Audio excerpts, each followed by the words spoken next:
Estamos vivendo em um mundo cada vez mais digitalizado, onde as tecnologias digitais moldam e influenciam profundamente nosso modo de vida. A era digital é um período marcado pela ampla adoção e integração de tecnologias digitais em todos os aspectos da nossa vida. A era digital transformou a forma como nos comunicamos, trabalhamos, nos divertimos e consumimos informações. Ela trouxe consigo uma enorme quantidade de dados, conectividade global e uma velocidade de avanço tecnológico sem precedentes. A era digital está redefinindo os limites do possível e abrindo novas oportunidades em diversas áreas, desde a economia, a ciência, saúde, educação e o agronegócio. E é sobre esse tema, agricultura digital, que nós vamos abordar neste episódio. PlantCast, o primeiro podcast sobre fisiologia e nutrição de plantas.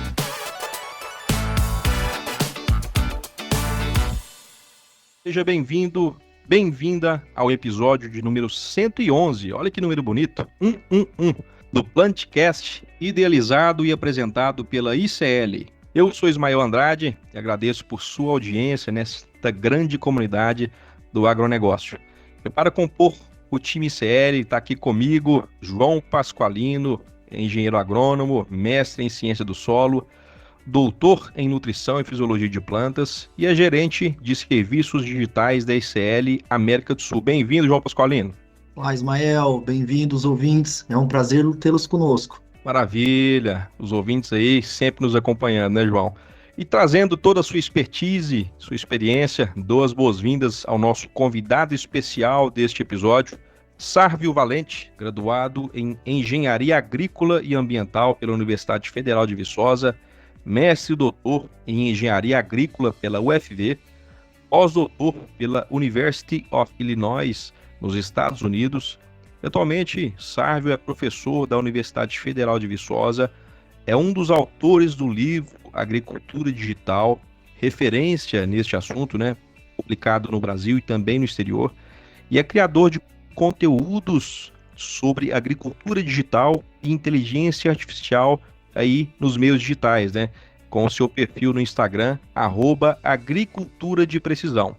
Professor Sárvio, seja bem-vindo ao PlantCast. Olá, Ismael e João, e muito obrigado pelo convite. Nós que agradecemos, professor, muito bom. Com certeza será um episódio rico, como eu sempre digo, né? Rico em informações que irão nutrir nossa comunidade. E para iniciar esse bate-papo aqui, nessa conversa extremamente relevante, né, sobre agricultura digital, eu queria que o senhor trouxesse para nós, professor, a origem dessa terminologia, né? O que é agricultura digital? Qual é a origem da agricultura digital? Para a gente trazer aí um panorama e ir aprofundando neste tema. Bom, Ismael, é até um pouco complexo, né, a gente falar sobre a origem de tudo isso, mas eu vou aqui elencar e dar minha opinião a respeito dessa origem, onde tudo iniciou, né?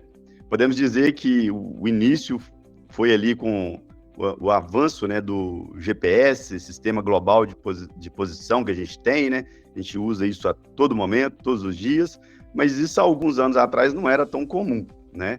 E isso, né, esse avanço da gente poder saber a nossa geolocalização com o uso do GPS, ou mais precisamente GNSS, que a gente hoje tem no celular, antigamente não era assim, e logicamente isso foi adaptado nas máquinas, primeiramente talvez nas colhedoras. Isso nos possibilitou ali, naquele momento, a colher e saber a quantidade que a gente estava colhendo numa determinada posição. Com isso, a gente pôde gerar mapas, que a gente chama de mapas de variabilidade espacial da produtividade. Eu poderia saber onde eu produzia mais, onde eu produzia menos. E aí a gente começou a era, então, da modificação, né, dos dados. A gente usar dados para saber, para entender melhor como que estava essa variabilidade. Essa terminologia, né, a gente vai até falar um pouco mais dela daqui a pouco, mas aí iniciou o que a gente chama de agricultura de precisão. Então, a gente pode falar, né, que tudo começou ali na agricultura de precisão e, logicamente, as outras áreas de conhecimento não foi diferente, né? Cada uma delas começaram aí a utilizar também de tecnologias digitais, assim como o GPS e também o GPS. Aí com imagens de satélite, né? A agricultura de precisão também avançou aí com o uso de drones, né, crescimento do número de sensores que são utilizados. A gente tem sensores de solo, de planta, de animais, de clima, sensores instalados aí nos mais diferentes tipos de equipamentos agrícolas, né? Então, isso tudo avançou muito e, logicamente, a gente iniciou a era totalmente ou quase totalmente digital com a conectividade. Então, com o aumento da conectividade e esses sensores enviando dados direto para a fazenda, para a sede da fazenda, esses dados chegando numa velocidade cada vez maior e numa variabilidade cada vez maior, logicamente abre portas aí para muita coisa ser feita, né? E não somente falando de agricultura de precisão, mas isso avançou no nível que daqui a pouco a gente vai falar um pouco mais, e hoje a gente está vendo aí uma explosão e uma revolução em termos de uso de inteligência artificial, e daqui a pouco a gente vai ver esse avanço ser muito maior usando robótica. Então nós vamos fiz aí um apanhado geral, mas basicamente nós vamos falar especificamente de cada um desses temas aí, falando de agricultura digital. Perfeito, professor.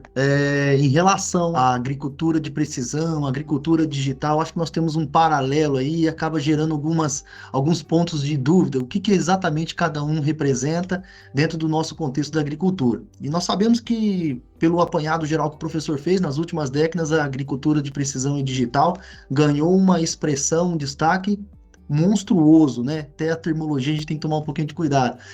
E o que tem de diferença, professor, entre agricultura digital e agricultura de precisão? Na definição e aplicabilidade no nosso dia, como que isso repercute na nossa vida? Acho que isso é importante, os nossos ouvintes devem estar se perguntando a respeito disso. É uma boa pergunta também, João. Falando um pouco aí de agricultura de precisão, né, e depois, mais recentemente, evoluindo para uma agricultura digital, para nós que é do mundo acadêmico, né, do mundo científico, das publicações, para a gente essa terminologia ainda é confusa, sabe? É confusa para muita gente. Então imagina, a gente que está envolvido com isso já talvez gera uma confusão, um colega da minha área, por exemplo, às vezes define de uma certa forma, eu defino de outra, então já gera essa confusão. Imagina aí o produtor, né, para o público que está lá usando e tal, para ele talvez pouco interessa essa diferença, o que importa é que ele está usando e está tendo retorno com isso. Isso que é importante para a gente. Mas vamos lá, eu vou tentar deixar aqui mais claro possível, de uma forma bem prática, do que seria a diferença, que a gente trata dessa diferença. Vou falar primeiro da agricultura de precisão. O que seria, o que a gente entende de agricultura de precisão?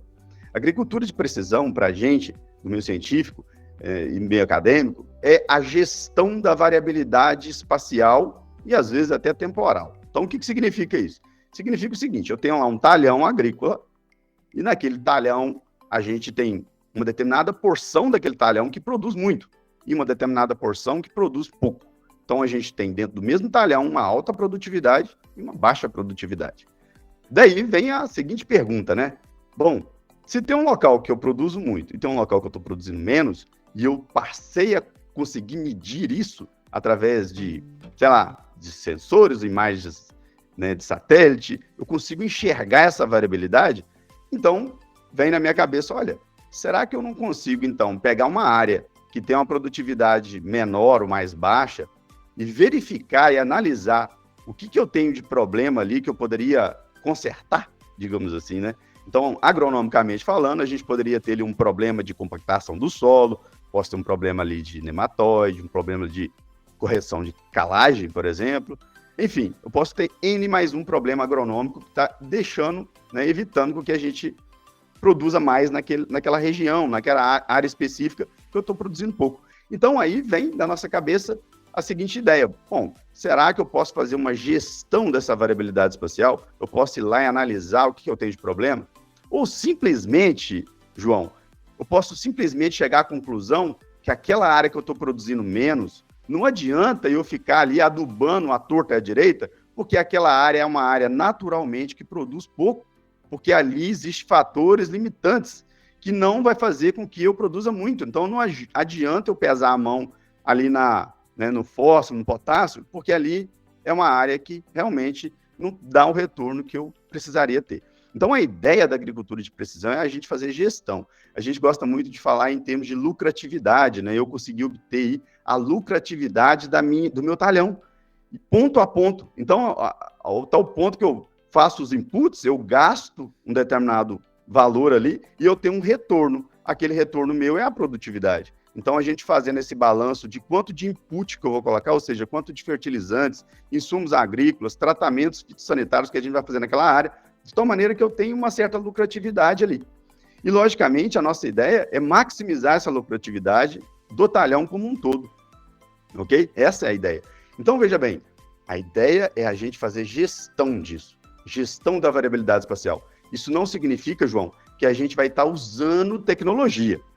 Lógico, eu vou usar satélite, vou usar imagens, vou usar drones, vou usar dados que vêm de máquinas, vou usar. Mas isso em grandes áreas onde a gente realmente não conseguiria fazer isso, vamos falar assim, a olho nu, né? Eu não consigo olhar e falar, olha, ali estou produzindo mais ou menos. Você pode até andar pela lavoura e verificar isso, mas para fazer gestão fica extremamente complexo. E os dados digitais, a tecnologia digital trouxe isso para a gente, essa possibilidade da gente fazer essa gestão da variabilidade espacial. E o que seria, então, a agricultura digital? Bom, a agricultura digital já é o uso da ferramenta em si, ou seja, é o uso das tecnologias digitais para eu fazer o uso disso para a agricultura de precisão, mas não só para isso, João. Eu posso também fazer o uso dessa tecnologia para a agricultura de precisão, mas também posso fazer o uso das tecnologias digitais para fazer, por exemplo, um manejo dos animais, verificar se tem algum animal doente ou não, em função do número de vezes que ele foi ao coxo, ou do número de vezes que ele foi beber água, por exemplo. Eu posso fazer uso dessa tecnologia, João, por exemplo, para eu verificar se um determinado produto fitossanitário que eu estou testando, agora está falando muito aí nos biológicos, né? Eu quero testar se um biológico ele é eficiente ou não. Eu posso, por exemplo, fazer uso, às vezes, do meu próprio celular, batendo fotos, e no final fazer um modelo de inteligência artificial que consiga identificar se aquele produto que eu apliquei numa determinada área ou não foi eficiente ou não, e quanto eficiente ele foi. Então, veja, agora, com a tecnologia digital, eu não falo mais somente na variabilidade espacial, mas eu falo também para outros tipos de aplicação. Então, eu gosto de falar que a agricultura digital é o uso de ferramentas num contexto mais amplo da agricultura, tá? Inclusive, tem gente que fala, eu não uso agricultura digital. Provavelmente você vai usar ou está usando sem saber que está usando, porque hoje o melhoramento genético, por exemplo, das culturas, né, de soja, milho, passa muitas vezes pela agricultura digital, o uso de dados digitais. Então, veja só, o contexto na agricultura digital, ele é um contexto mais amplo. E ele, logicamente, é usado como ferramenta na agricultura de precisão. Eu espero que tenha ficado claro, eu não tenha confundido mais ainda a cabeça de quem não sabia a diferença. Legal, professor Sárvio, esclarecedor. E fazendo um resumo de todo desse apanhado que o professor fez de forma bastante profunda, são complementares a agricultura de precisão e a agricultura digital. E na agricultura digital, que a gente dá um passo mais a fundo dentro dessa transposição de tecnologia que a gente está vivendo, é incorporando novas tecnologias na gestão, né? E aí a gente vai entrar naquela celeuma do IoT, Big Data, inteligência artificial, como o professor colocou. Professor, e dentro desse contexto, e aí a gente aprofundando um pouquinho mais em relação à agricultura digital e agora pensando em gestão de dados, que o professor comentou bastante. Que tipo de dados hoje são coletados na agricultura digital? Porque passa na minha cabeça hoje que ambos, tanto a P quanto a agricultura digital, se resumem em dados. E os dados hoje é considerado uma mina de ouro no campo. Quais os tipos de dados coletados na agricultura digital e como que o pessoal está aplicando isso? Bom, vamos lá. São vários os tipos de dados que podem ser utilizados e aí vai depender do contexto de cada um dos cenários, né? Vamos falar assim, se a pessoa está lá, né, num campo de soja, são áreas grandes, às vezes gigantescas, talvez o cara vai estar ali usando dados vindo de máquinas, né, por exemplo, das colhedoras, e aí fazer uso desse apanhado de dados não é uma coisa muito simples, né? Para quem é produtor aí que tem, por exemplo, as máquinas e que às vezes tentaram ou que tenta utilizar esses dados das máquinas, sabe que às vezes é difícil, né? Tem que fazer calibração. Então esses dados não vêm assim de graça, sabe? Então a gente precisa realmente de toda uma calibração desses dados e verificação se esses dados primeiramente estão corretos. Mas a gente tem vários sensores espalhados, por exemplo, numa máquina, numa colhedora, num trator, enfim, além do GPS que a gente já comentou anteriormente. Então eu vou ter ali sensores de fluxo de grão, sensor de umidade de grão, a gente vai ter muitas vezes sensores de solo que a gente precisa às vezes para passar numa área, muita gente não sabe, mas hoje a gente tem um sensor de condutividade elétrica aparente do solo, esse sensor é conectado numa máquina e é arrastado pelo campo. E aí muita gente acha, olha, esse sensor vai ter uma relação com determinado atributo do solo, então eu vou saber, por exemplo, onde tem mais fósforo, mais potássio? Bom, necessariamente não, mas esse sensor, por exemplo, vai te dar uma resposta do mapa em que você vai verificar onde eu tenho, por exemplo, uma condutividade elétrica mais alta no solo e onde eu tenho uma condutividade elétrica mais baixa. E com isso você vai começar a enxergar o seu solo, você vai começar a ver coisas que você não vê. Porque se você estiver andando numa área e você olhar para o solo, você não fala, olha, esse solo tem mais teor de argila. Você pode até ter uma ideia, mas se você chegar ao nível de fósforo, de potássio, dificilmente você vai falar. Então a gente precisa realmente de sensores que nos vai dar aí uma ideia de representatividade de como aquilo pode estar variando na área. Não é uma coisa direta, hoje ainda a gente está em desenvolvimento de sensores, por exemplo, que possa falar quanto tem ali de fósforo disponível para a planta, fósforo disponível, né, no solo, que a planta possa absorver e usar. Que às vezes, nem sempre o sensor detecta isso, né, porque a planta é que está absorvendo. Então, são coisas complexas. Mas sensores que a gente consiga olhar como se fosse um raio-x, né, a gente consegue ver as manchas, as diferenças, e aí, agronomicamente, eu posso ir lá, coletar a amostra de solo, levar para o laboratório e fazer as determinações, né? Então, a gente pode usar, por exemplo, sensores de solo para fazer esse tipo de apanhado. A gente também tem sensores de plantas, né? Muita gente não sabe, mas, por exemplo, um drone, ele tem uma câmera. O mais importante não é o drone, mas sim a câmera que ele carrega, ou seja, o sensor que ele está carregando. Essa informação que é coletada pela imagem do drone, pela câmera, essa câmera ela enxerga coisa que o nosso olho não vê.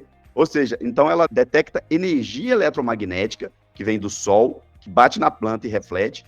Ele pega dados que o nosso olho não vê. Então, com isso, a gente pode ter várias informações que a gente pode utilizar, né? Esses sensores adaptados, acoplados a drones, por exemplo, que a gente poderia ter alguma resposta ali, que a gente pode fazer, por exemplo, monitoramento da cultura, saber onde está desenvolvendo mais, onde está desenvolvendo menos, se está desenvolvendo menos, o que está acontecendo. Então, veja só o tanto de coisa que a gente pode fazer com essa informação, né?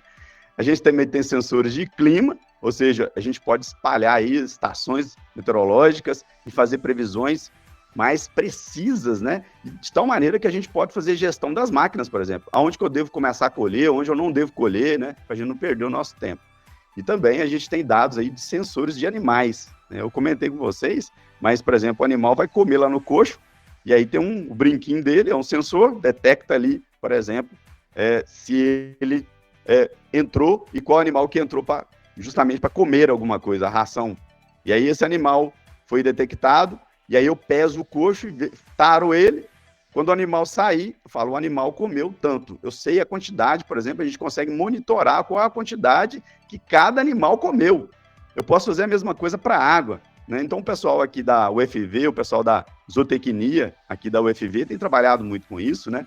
Então isso é muito interessante. Veja que são dados em outros contextos, né? Além disso, pessoal, a gente pode usar imagens de drone, por exemplo, para fazer melhoramento genético, fenotipagem de alto rendimento, né? Então, são muitos dados que podem ser coletados. Eu falei aqui de uma meia dúzia deles, mas que tem várias aplicabilidades, João, e que eu diria que talvez ainda não foi nem inventada a aplicabilidade dele. A gente está ainda trabalhando nesse constante processo de criação, inovação e uso desses dados para a gente tornar a vida do produtor mais rentável, né, logicamente.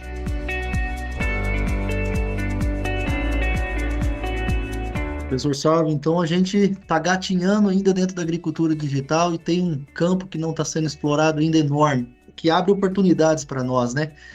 Isso é ótimo, que vai encorajar a gente aí dentro do nosso contexto do meio digital. E um comentário bastante simples em relação a dados. Os dados hoje proporcionam aos agrônomos, produtores e afins aí do agro, de forma geral, uma visão detalhada do negócio. Eu acho que auxilia muito na compreensão e gestão agronômica e operacional, né?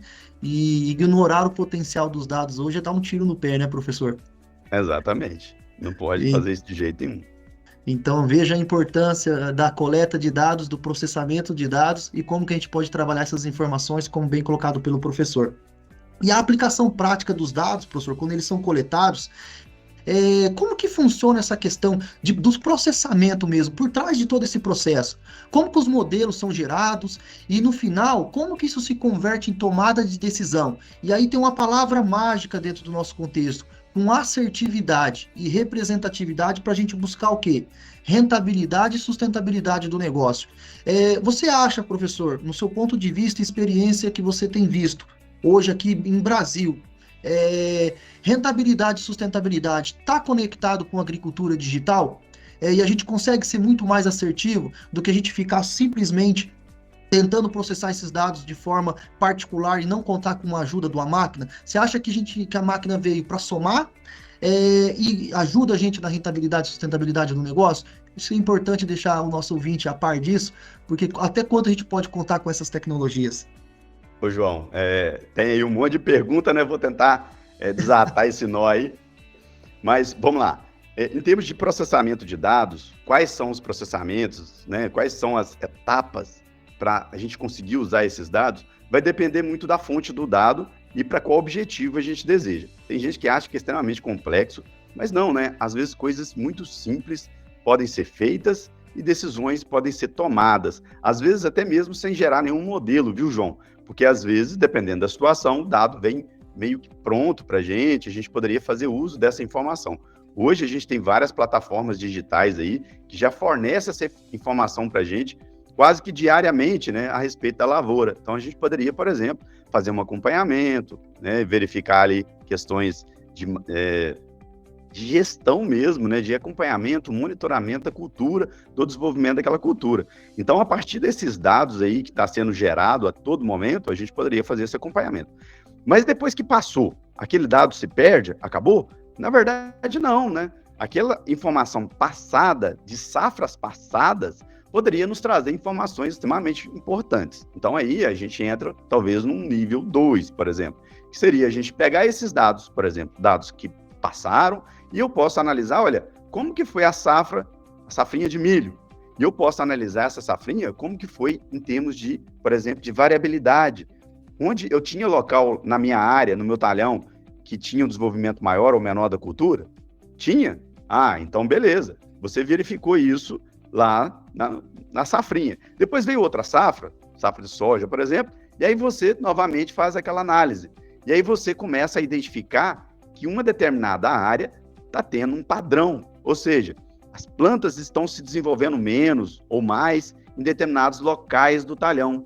Então isso começou a ficar recorrente, uma coisa que está acontecendo a toda safra. Você começa a verificar, pegar esses padrões. Esses padrões, João, ele poderia ser feito talvez até de forma manual, sabe? Mas a gente não precisa disso. Hoje já tem softwares que faz isso de forma muito simples, né? Que você pega esses dados, esses mapas de períodos passados e você pede para ele gerar uma informação, uns agregados para você lá. Olha, me mostra aí onde que tá tendo uma tendência de ter alta produtividade e baixa produtividade. Ele vai fazer a análise desses dados e vai te mostrar isso. E a gente pode usar, por exemplo, as imagens de satélite para fazer isso, usar as plataformas digitais. Boa parte das plataformas digitais trabalham com esse tipo de dados, né? Dados de satélite, trata essa informação para a gente e já a coisa vem meio pronta, sabe? E tem várias plataformas que fazem isso. Só que, se a gente quiser avançar um pouco mais, é interessante a gente acrescentar aí outros tipos de informações.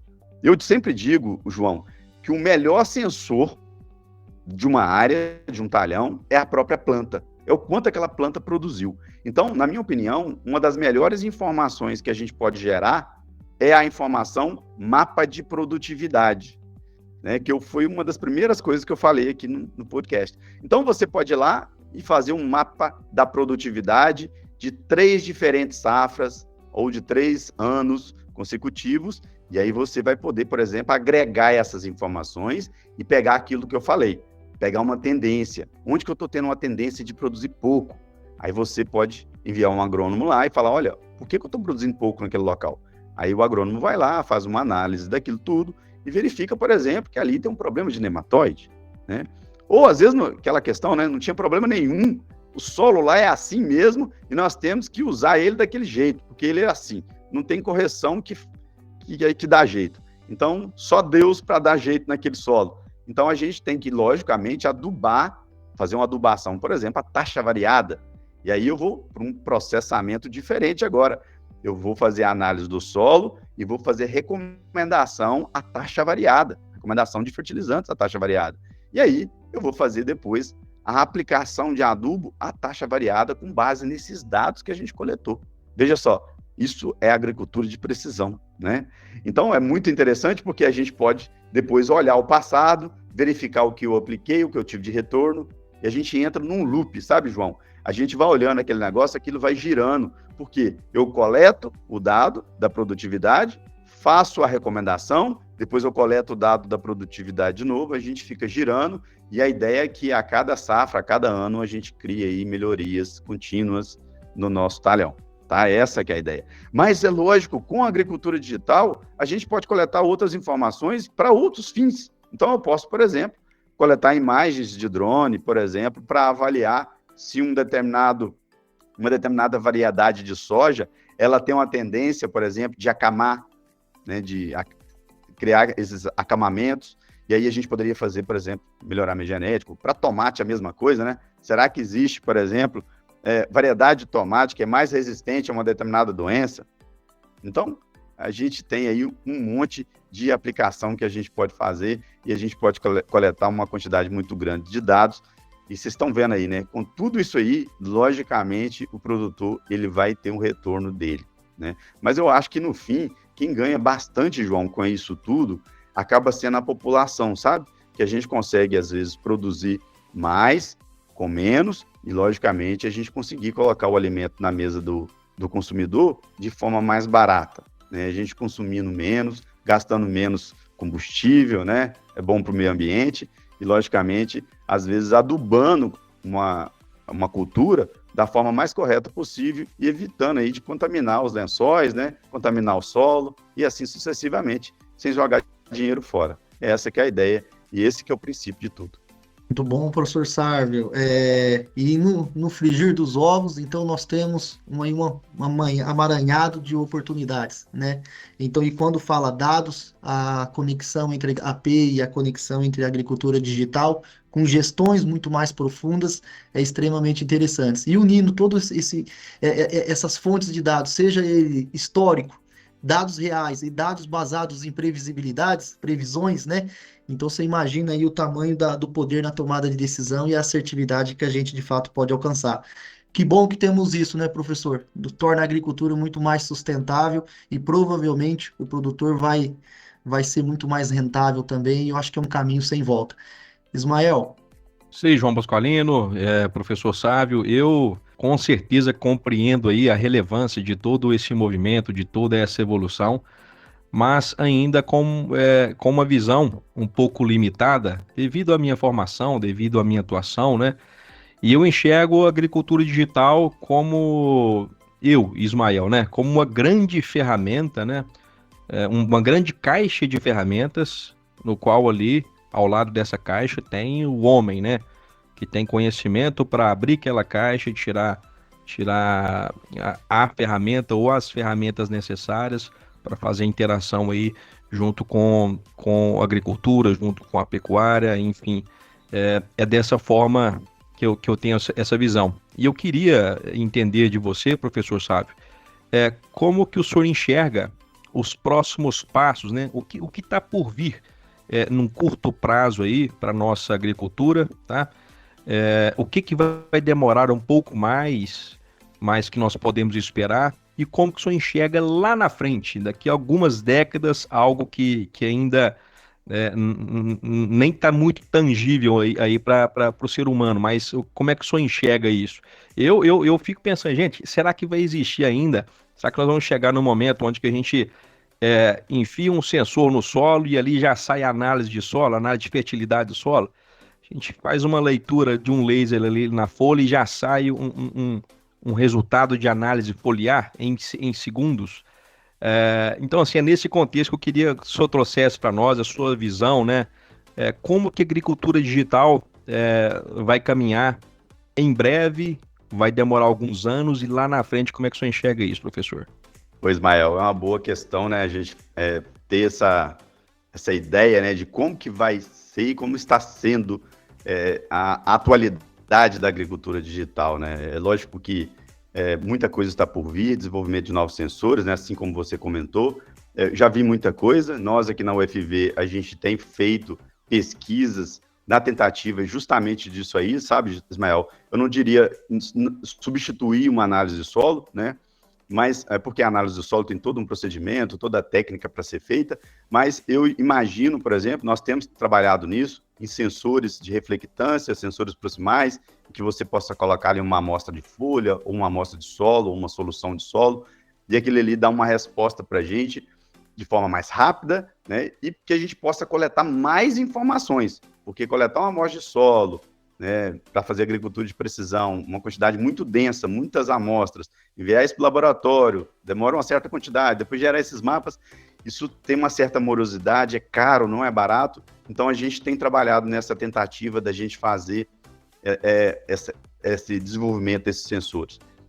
Não é só a gente, né, várias pessoas no mundo têm tentado trabalhar nessa linha que você comentou muito bem, que eu gostei, né? E questões, por exemplo, de dados que a gente pode usar hoje, que já está sendo desenvolvida mais recentemente, por exemplo, imagens feitas aí com drones, que a gente tem uma resolução da planta para detectar, por exemplo, que tipo de daninha que é aquela, às vezes detectar a reboleira da daninha, ou mesmo fazendo ali o pessoal chama de catação, né? Identificar onde tem planta, e aí eu vou eliminar aquelas plantas, aplicar somente onde realmente é necessário. Hoje a gente está vendo isso, o Ismael, evoluindo para a máquina, sabe? Ao invés de eu usar o drone, então, eu poderia colocar, por exemplo, uma câmera na máquina, ou um sensor na máquina, e em tempo real a máquina faz a identificação da daninha, da planta daninha que eu quero eliminar, às vezes até está no meio da cultura mesmo, e ele identifica e vai lá e faz uma aplicação ali em tempo real. Ou seja, identificou, né, fez a imagem, aí um processamento interno é feito, e aí eu faço a aplicação daquele produto naquele local específico. Isso aí, lógico, usando, aí, nesse caso, processamentos de alta robustez, né? A gente vai usar aí inteligência artificial, modelos de inteligência artificial, que faz a identificação daquela planta daninha e faz a aplicação onde realmente é necessário. E, lógico, isso está sendo feito em nível de máquina mesmo, essas máquinas que já são usadas para fazer a aplicação, mas eu acredito muito que no futuro mais próximo, a gente vai estar usando muita robótica, sabe, Ismael, para fazer esse tipo de aplicação. E a gente tem visto, né, o crescimento dos orgânicos, mas uma questão muito importante que a gente tem que ter é a questão da mão de obra. Hoje em dia, para a gente produzir de forma orgânica, acaba sendo laboroso. Você tem que ir lá, eliminar a planta daninha de forma manual, né? Não sei aí, quem já trabalhou com horta, já teve uma hortinha em casa, de vez em quando você tem que ir lá e eliminar umas daninhas que estão ali em volta. Isso sendo feito em escala comercial, né, para colocar o alimento na mesa do consumidor, é extremamente complicado. Então, a gente vai precisar de máquinas para fazer isso. E eu acredito muito que a robótica poderia auxiliar nessa questão, porque a máquina pode identificar, por exemplo, a daninha, a planta daninha, e fazer a eliminação de forma química ou de forma mecânica. Não, através de um mecanismo, um componente mecânico, ele vai lá e corta aquela planta daninha. Então, eu acredito que, né, nesse tipo de evolução, a gente provavelmente vai ver aí o crescimento de novos tipos de produtos, insumos, né? Então, a gente provavelmente vai ver isso, e muito em função também da inteligência artificial, do uso da inteligência artificial para criar esses novos produtos, gerar novos produtos, lógico, produtos mais eficientes, talvez que contamine menos, né? Usando produtos talvez biológicos, produtos que causam ali gera ali uma certa resistência na planta também, né? Cria essa película de resistência. É bem provável que a gente vai ver aí um avanço em termos de conectividade. A gente está vendo isso acontecer, né? A gente já pode ter internet aí praticamente em qualquer lugar do mundo. E eu não poderia deixar de falar, então, que a robótica e a inteligência artificial é bem provável que irá aí dominar essas questões do uso dos dados digitais no futuro próximo. É bem provável que a robótica, eu acredito que vai ser a nossa próxima revolução agrícola, tá? Em função de algumas coisas, sabe, Ismael? Consumo, né, de energia, o aproveitamento de energia. Pensa só, se você coloca um litro de combustível numa máquina, num trator, você aproveita 15% daquilo para gerar trabalho. 15% é muito pouco, né? O resto a gente joga fora. E quando você coloca uma máquina que usa, olha só, um motor elétrico, a eficiência explode. Você vê uma eficiência subindo de patamar. E você ainda pode usar energia solar para isso. Então, é bem provável que a robótica ela vai vir gradativamente substituindo essas máquinas, e o robô costuma ser uma máquina mais leve. Ao invés de ter 10 tratores, eu posso ter 1000 robôs operando e trabalhando em cooperação, em robôs pequenos, leves, que não vai compactar o solo, que vai usar a energia do sol, energia elétrica, e tem uma eficiência muito grande. E quando você olha para trás, Ismael, você vê que as grandes revoluções foram em cima de eficiência, né? Quando a gente olha, por exemplo, o motor de combustão externa, que é o motor a vapor, passou para um motor de combustão interna, foi justamente a explosão de eficiência. E agora a gente está vendo isso acontecer. Então é bem provável que a gente vai seguir essa linha aí. Muito bom, professor. Aqui está muito claro o caminho que nós estamos, né? Um mar extremamente aberto. E a gente vê o cenário que nós estamos hoje, né?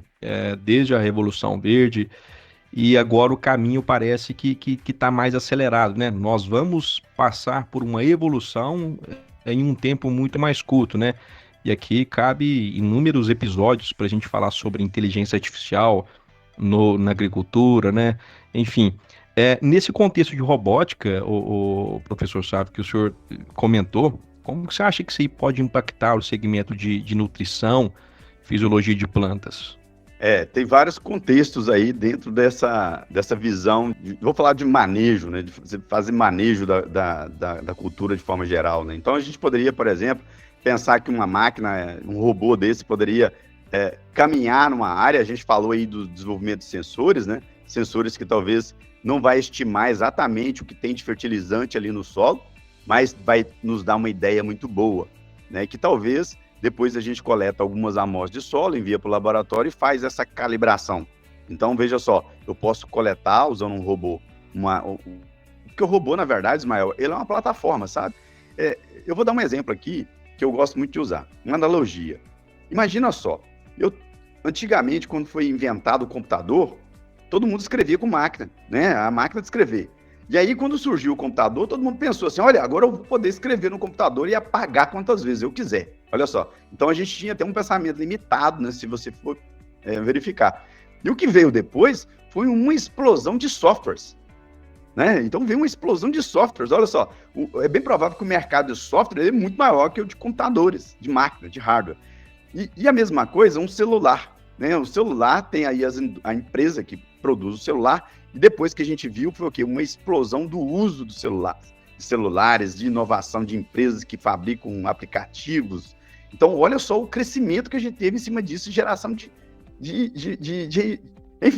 receita em cima disso. E aí, quando você pensa agora em termos da robótica, o robô provavelmente vai ser o nosso computador. E o que a gente vai fazer com ele? Bom, aí, meu amigo, a criatividade é o limite. A gente vai poder, por exemplo, colocar sensores ali, que talvez ainda nem foram inventados, sensores que podem ser câmeras, ou podem ser sensores que vai simplesmente colocar uma haste no solo e vai fazer algumas medições, e ele vai poder fazer isso no campo diariamente, medindo continuamente no campo, usando a energia do sol. E transmitindo esses dados lá para a sede, e a gente podendo monitorar isso, para a gente poder, por exemplo, fazer uma adubação nitrogenada ou não. Então, a gente vai poder provavelmente fazer uma gestão dessa área de forma muito mais precisa, tá? Então, eu acredito que a robótica é bem provável que a gente vai ver avanços desse tipo. Algumas pessoas dizem, mas é difícil substituir uma máquina que carrega lá um volume muito alto, por exemplo, de fertilizante, e que precisa fazer uma aplicação do fertilizante. Sim, talvez isso aí poderia ser um pouco mais complexo, né? Pensando em logística, gestão desses fertilizantes, máquinas grandes, vai deixar de existir?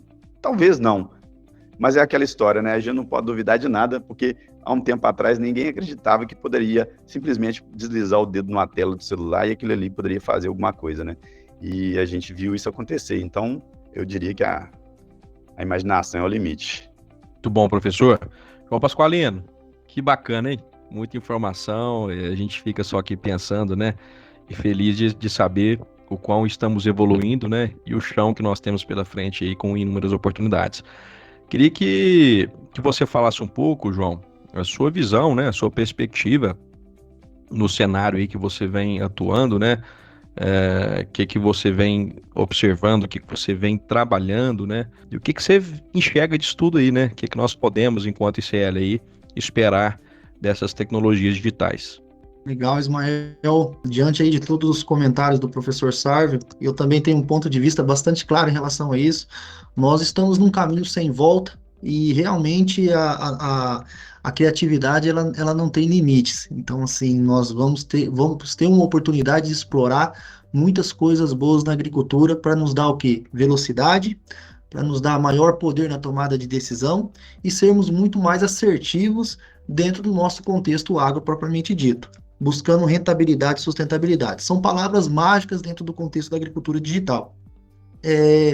E quando eu vejo agricultura digital aliado aos nossos ambientes de produção, além de sermos muito mais eficientes no uso racional de insumos, e aí trazendo para o nosso core business, que é nutrição e fisiologia de plantas, vai nos permitir assertividade, escolher o local certo para aplicar a quantidade certa, o posicionamento do produto, buscarmos a eficiência do produto ser expressada a nível de campo, tudo isso repercutindo o quê? Em aumento de produtividade. Eu acho que esse é o caminho, Ismael, o que de fato vai impactar lá no bolso do produtor e que de fato vai dar a ressonância positiva que a gente está buscando. E nós também não podemos deixar de atrelar aí a tudo isso, por exemplo, a sustentabilidade do negócio. Está muito em pauta a pegada de carbono, por exemplo. Então, assim, hoje a agricultura digital ela vai caminhar junto com insumos, uso racional, produtividade e ambiente. E aí a gente pode trazer o exemplo como pegada de carbono. Nós temos algumas movimentações para mapear essa questão de emissão de carbono, quanto que a gente está sendo eficiente a nível de campo, rastrear todo esse ciclo de vida e automaticamente trazer para o produtor em mais um insight valiosíssimo dentro desse contexto que a gente vive, porque nós vamos ser cobrados por tudo isso. Nós vamos ser cobrados para aumentar a produtividade por unidade diária, nós vamos ser cobrados para sermos mais eficientes na emissão, por exemplo, de carbono, no sequestro de carbono a nível de solo, e automaticamente gerar uma agricultura mais regenerativa de sistema. E tudo isso vai ser possível, a gente vai ganhar um aliado, temos um aliado muito grande já, a agricultura digital. Então, por isso que eu digo para vocês, e reforço a minha fala, é um caminho sem volta, e nós vamos precisar para algo nesse sentido, porque o volume de dados é muito grande, nossa cabeça já não vai dar mais conta e nós vamos precisar de alguém processando essas informações para nós, para ajudar na geração de insights e automaticamente na tomada de decisão. Esse é meu ponto de vista, Ismael. Muito bom, Pasqualino, muito bom. Já partindo aqui para o encerramento, eu queria, professor Sávio, te deixar muita vontade para passar aí um recado para os nossos ouvintes, né, do Plantcast, deixar a sua mensagem final, os seus contatos, né? Fique bem à vontade, professor. Bom, para mim foi um prazer, Ismael, poder passar, né, um pouquinho daquilo que a gente tem trabalhado, um pouquinho do nosso conhecimento. Para a gente é um orgulho muito grande, só tenho a agradecer. Com relação os meus contatos, eu deixo aqui o meu Instagram, que é @agricultura de precisão. Quem quiser depois acompanhar a gente lá, pode ficar à vontade. E no mais, é isso. Eu espero que o pessoal não fique assustado com essa quantidade de dados. Tem gente que acha que tem que usar tudo, né? De tudo, e não é bem assim. A gente tem que saber aquilo que é aplicado para a gente e a gente tentar fazer o melhor uso daquela informação. Não adianta, às vezes, querer fazer uso, de dados e informações, sendo que aquilo não é útil para você, né? Então, de uma certa forma, de forma indireta, no fim, todo mundo vai ser usuário desse sistema que está para nascer. E provavelmente a gente vai fazer o bom uso disso. Obrigado. Obrigado aí pela presença, obrigado por trazer a sua experiência, a sua expertise. O arroba do perfil lá do Instagram é @agricultura de precisão, né, professor Sávio? Isso aí, sem o tio. Sem o tio, maravilha. Muito obrigado, professor Sávio. João Pasqualino, ficamos por aqui. Te deixo à vontade aí para falar um pouco com os nossos ouvintes, né? Fazer os seus agradecimentos finais. Excelente. Professor Sávio, Ismael, foi um prazer. Chegamos ao fim do nosso tempo juntos, mas a mensagem que fica é que nós vamos ter muitos dados, a agricultura digital está aí para ajudar, E tenho certeza que esses dados, com a análise avançada, vai permitir nós uma tomada de decisão muito mais informada. E já faço um adentro aqui, pessoal, essa é a função do Crop Advisor, a nova plataforma digital da ICL, que une dados, inteligência artificial, e hoje se torna o melhor amigo e companheiro dos agrônomos na tomada de decisão no dia a dia no campo. Então, principalmente focado aí em nutrição e fisiologia de plantas, fica o convite para todos os ouvintes conhecer essa tecnologia. E obrigado, Ismael, Sávio, novamente. Foi um prazer, e outros episódios sobre agricultura digital virão, e tenham certeza, muito mais profundos e automaticamente muito mais técnicos para ajudar a gente no dia a dia. Muito bom, valeu João Pasqualino, valeu professor Sávio, valeu você, ouvinte, que está aqui sempre com a gente, né? Você chegou até aqui, tá novo, seja muito bem-vindo, bem-vinda. Não esqueça de apertar ali em seguir o Plantcast, né?